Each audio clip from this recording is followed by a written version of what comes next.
ఉన్న బంగారాన్ని విడిపించి ఆ రోజు ఆన్లైన్ రేటుకే మేము కొంటాం. Sharma gold company. నమస్తే, వెల్కమ్ టు సుమన్ టీవీ. నేను మీ యామ్ని. ప్రస్తుతం మనతో ఉన్నారు ప్రముఖ జ్యోతిష్య వాస్తు పురాణ ఆగమ శాస్త్ర పండితులు బ్రహ్మశ్రీ కొత్తపల్లి సురేష్ శర్మ గారు ఉన్నారు. గురుగారితో మాట్లాడి మనకున్న సందేహాన్ని అడిగి తెలుసుకుందాం. నమస్కారం గురుగారు. గురుగారు, ఇప్పుడు సొంత ఇల్లు అనేది అందరికీ కళ. ఒక ఇల్లు ఉంటే చాలని చాలా మంది అనుకుంటారండి. వీళ్ళకి సంబంధించి ఏమైనా పరిహారం అంటూ ఉందా? సొంత ఇల్లు కళ నెరవేరాలంటే అసలు చాలా ఉన్నాయమ్మా, ఎన్నో ఉన్నాయి. శతకోటి దరిద్రాలకి అనంత కోటి ఉపాయాలు ఉంటాయి. ఇది ధర్మబద్ధమైన కోరికే. ఇల్లు కావాలి, పెళ్లి కావాలి, పిల్లలు కావాలి, చక్కగా ఉద్యోగం కావాలి, మంచి చదువు కావాలి, మంచి అభివృద్ధి కావాలి అనుకోవడం, ఇతరుల కొంపలు కొల్లేరయ్యి మేము బాగుపడాలనుకునేది అధర్మమైన కోరిక. నీకు ఇల్లు కావాలని కోరుకునేదానికి ఎలాంటి ఇబ్బంది లేదు. అయితే చాలామంది ఏంటంటే, ఇప్పుడు నేను చెప్పబోయే దాంట్లో నేను చాలాసార్లు చెప్పున్నాను, మనకి చారణులు అని ఒక దేవతలు ఉంటారు. వీళ్ళు ఆకాశ గమనంలో వెళుతూ ఉంటారు. వీళ్ళకి ఏంటంటే బ్రహ్మ వాళ్ళకు ఒక గొప్ప డ్యూటీ పెట్టాడు. ఏమిటి అంటే, శుభ అశుభాలు ఏటితో సంబంధం లేకుండా వీళ్ళు పైన వెళుతూ తథా అస్తు, తథా అస్తు, తథా అస్తు అంటూ వెళుతూ ఉంటారు. ఇంకేమనరు వాళ్ళు. తథా అట్లే, అస్తు అగుగాక, తత్ అస్తు తథాస్తు. వీళ్ళని తథాస్తు దేవతలు అంటారు. వీళ్ళ అసలు పేర్లు చారణులు, శుభచారణులు. శుభ అనేది మనం పెట్టుకున్నాం, కానీ వాస్తవంగా వాళ్ళు శుభమైనా అశుభమైనా వాళ్ళు తథాస్తు తథాస్తు అంటూ వెళుతుంటారు. వీళ్ళు మూడు వర్గాలుగా ఉంటారు. పితృవర్గాల సమయంలో తిరిగేవారు అంటే 12 గంటల నుంచి సాయంత్రం 4 గంటల మధ్య తిరిగేవాళ్ళు ఒక రకంగా ఉంటారు. బ్రహ్మ ముహూర్త కాలంలో తిరిగేవారు ఒకరు ఉంటారు. అసుర సంధ్య వేళలో తిరిగేవాళ్ళు ఉంటారు. అర్ధరాత్రి వేళ తిరిగేవాళ్ళు ఒకరు ఉంటారు. అట్లాగే ఉదయం సూర్యోదయం నుంచి అభిజిత్ కాల లగ్నం నడిచేవాళ్ళు ఉంటారు. కాబట్టి 3 రకాల వాళ్ళే. మనం ఇప్పుడు ఏదైతే మీకు షిఫ్ట్ డ్యూటీలు వేసుకుంటామో అట్లా వాళ్ళు తిరుగుతూ ఉంటారు. అంటే ఆ టైంలో తిరుగుతూ ఉంటారు. వీళ్ళు రౌద్ర విష్ణు ఇట్లా శక్తులు కూడా పేర్లు ఉన్నాయి. తథాస్తు చారణులకు పేర్లు కూడా ఉన్నాయి. అంటే వీళ్ళు తథాస్తు ఉంటూ వెళ్తుంటారు. చాలామంది ఏంటంటే తథాస్తు దేవతలు సూర్యోదయం వేళ సూర్యాస్తయం వేళలో లేదా మధ్యాహ్నం పూట ఉంటారని కూడా చెప్తుంటారు. కానీ వాళ్ళు 24 అవర్స్ వాళ్ళు డ్యూటీదే. 24/7 వాళ్ళు డ్యూటీలోనే ఉంటారు, తథాస్తు అంటూనే ఉంటారు. అలా అనకపోతే మనకి శుభ అశుభాలు జరగవు. ఇప్పుడు నువ్వు ఎప్పుడన్నా పొరపాటున మీ తల్లిగారే పోయి చావరా ఏదో ఏటో బాయిలో పడి చచ్చింది అంటుంది అనుకోండి ఒక తల్లిగారు, అది సీరియస్గా తీసుకుపోయి కొడుకు చచ్చిపోతాడు అనుకోండి. ఆ తల్లి అన్నదా? నిజంగా చచ్చిపోతుందని కోరుకుంటుంది తల్లి. రే నన్ను ఎందుకు ఇట్లా ఏడిపించి చంపుతావు, పోయి ఏ బాయిలో నా దూకి చావరా అంటుంది. అన్నంత మాత్రాన, తల్లి అనేసినంత మాత్రాన అది జరిగిపోతుందా? తల్లి కోరుకుందా ఆ విధంగా? కానీ వాడు ఆ మాట పట్టుకొని చచ్చిపోయినాడు. ఎందుకు చచ్చిపోయాడు? తల్లి మాట పట్టుకొని చచ్చిపోవాలా?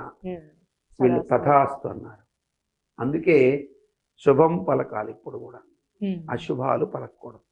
అందుకే నేను కూడా ఈ సంవత్సర ఫలితాలు చెప్పేటప్పుడు ఇలా ఉంటుంది జాగ్రత్త పడండి, ఇలా జరుగుతుంటుంది జాగ్రత్త పడండి, దేవతలను ప్రార్థిస్తే ఆ తథాస్తు దోషాలు పోతాయి.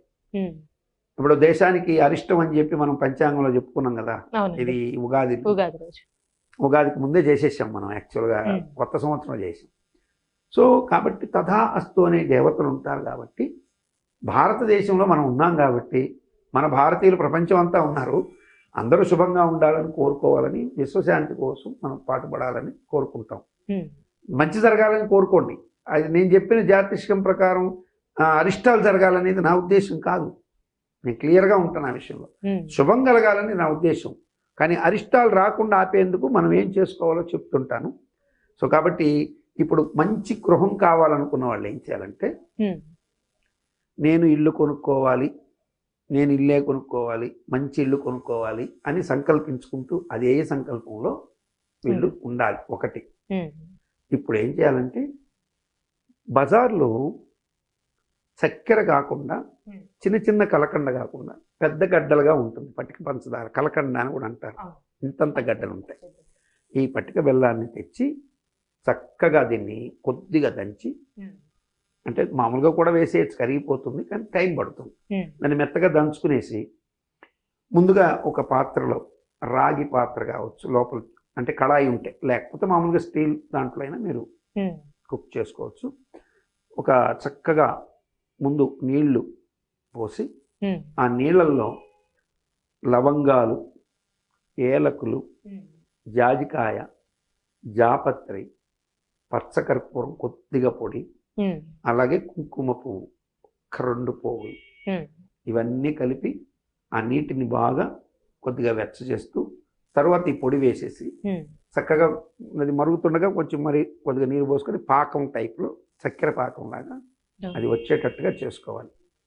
ఇది చక్కెర పాకం లాగా వచ్చింది గట్టిపడుతున్నప్పుడు ఒక వెడల్పాటు, అంటే ఈ పళ్ళెం రౌండ్గా ఉండకూడదు, ఇది బాగా గుర్తుపెట్టుకోవాలి, స్క్వైర్లో ఉండాలి. రౌండ్లో ఉంటే ఫలించదు కోరిక, 100% వెరీ క్లియర్. ఒకవేళ రౌండ్గా పళ్ళెం ఉందనుకోండి, మీరు ఏం చేయాలి, దాంట్లో ఆకులు కట్ చేసి, మోదుగాకులు, అరిటాకులు కట్ చేసుకొని పెట్టాలి. కానీ అదేమవుతుందంటే ఈ వేడి మీద ఆకు పట్టేస్తుంది, అంతే కదమ్మా.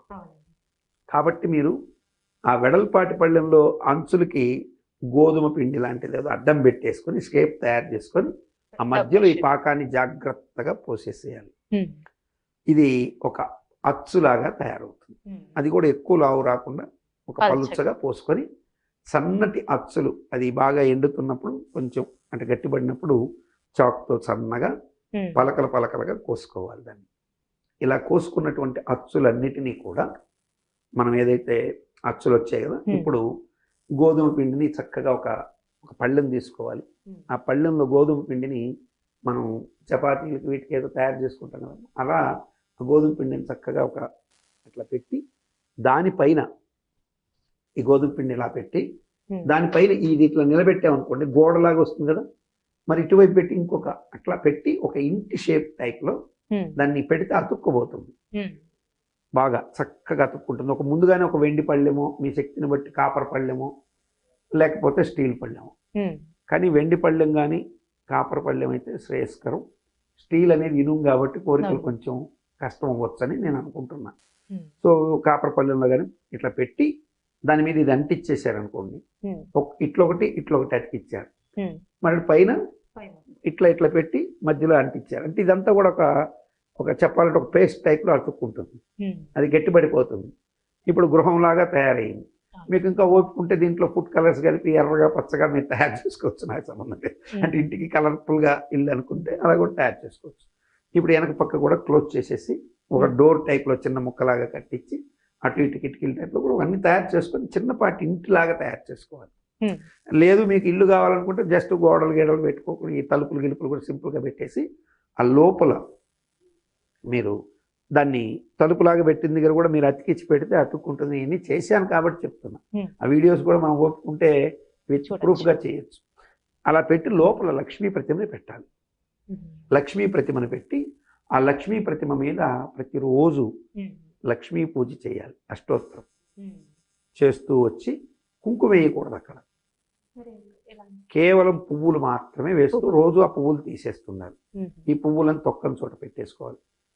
ఒక 27 రోజుల పాటు ఇలా పూజ చేసి తదనంతరం కింద భాగాలు తీసేసి ఈ అచ్చులు ఏవైతే ఉన్నాయో వీటిని జాగ్రత్తగా పాలలో మరిగించి వీలైతే పొంగల్లాగానో లేకపోతే పాలలాగానో చేసి అమ్మవారికి నివేదన పెట్టి మీ కుటుంబ సభ్యులు తీసుకుంటే, అంటే మళ్ళీ అది అమ్మవారికి నివేదన చేయొచ్చు అంటారు. అది గృహంలాగే ఉంది కదా, చక్కగా పెట్టచ్చు, తప్పేం లేదు.